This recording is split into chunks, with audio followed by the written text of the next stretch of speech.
মতলব উত্তর উপজেলার মোহনপুর নৌ পুলিশ ফাঁড়ি জাটকা সংরক্ষণ অভিযানে গুরুত্বপূর্ণ ভূমিকা রেখেছে। মার্চ এপ্রিল নিষেধাজ্ঞা চলাকালে ফাঁড়ির ইনচার্জ পুলিশ পরিদর্শক মোহাম্মদ আলীর নেতৃত্বে নৌ পুলিশ ৩ টন জাটকা উদ্ধার এবং ১,৫৫,০০,০০০ মিটার কারেন্ট জাল, ৭৬৫ মিটার অন্যান্য জাল, ৪২টি মাছ ধরার ট্রলার, একটি পিকআপ, ৩টি সিএনজি এবং ৩৫টি বাল্ক হেড জব্দ করে। মনিরুল ইসলাম মনিরের প্রতিবেদনে দেখুন বিস্তারিত। এ সময় মোট ৬৭টি নিয়মিত মামলায় ১৫৪ জন জেলেকে আটক করা হয়। পহেলা মে মাছ ধরার অনুমতি পেয়ে জেলেরা আবারও নদীতে ফিরেছেন। এতে স্বস্তি ফিরেছে জেলে পরিবারগুলোতে। পরিদর্শক মোহাম্মদ আলী জানান, আজকের জাটকা ভবিষ্যতের ইলিশ। আমরা দিনরাত অভিযান চালিয়ে জাটকা রক্ষায় সফল হয়েছি। এতে ইলিশের উৎপাদন বাড়বে এবং সরাসরি লাভবান হবেন জেলেরা। তিনি আরও বলেন, নৌপুলিশ দেশের মৎস্য সম্পদ এবং নৌপথের নিরাপত্তায় নিরলসভাবে কাজ করছে।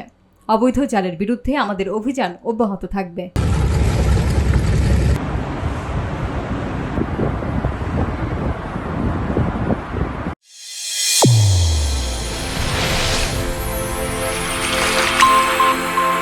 চ্যানেল A1 হৃদয়ের স্পন্দন।